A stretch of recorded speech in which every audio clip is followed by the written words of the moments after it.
এরাই আমাকে পাগল বলবে এবং আমাকে সবাই অলরেডি কি যেন ফজু পাগলা বলতেছে, আবার ওইটা বলতেছে, এইটা বলতেছে। বলুক, আল্লাহ তাদের হেদায়েত দিক। শুনেন, আমি শেখ হাসিনার সময় বলতাম পাগলের মাথা খারাপ।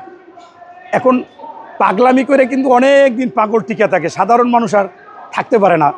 এইটা শেখ হাসিনা বুঝছিল, বুঝা করতো কি, সকালে হাসান মাহমুদের দিয়ে একটা বক্তব্য দেওয়া হয়তো, বিকালে ওবায়দুল কাদের দিয়ে একটা বক্তব্য দেওয়া হয়তো, এরপর হাসানুল্লাহ ইনুরো দিয়ে একটা বক্তব্য দিত, দিয়ে পাগলের মতো কইরা মানুষকে ব্যস্ত রাখত। আজকেও কিছু কিছু দল পাগলের মতো করতেছে, কেউ মন্দিরে যাইয়া গীতা পাঠ করতেছে, দেবতার সাথে হযরত মুহাম্মদ সাল্লাল্লাহু আলাইহি সাল্লামকে তুলনা করতেছে, সাংবাদিকদের সাথে করতেছে, আবার কোন সময় কি মানে এরকম অহরহ বলতেছে। এইটা একটা মানে জোট, এনসিপি জামাত চরমনাই বলে কোরআন কিচ্ছু না, এই কোরআন, অথচ এরকম বলতেছে।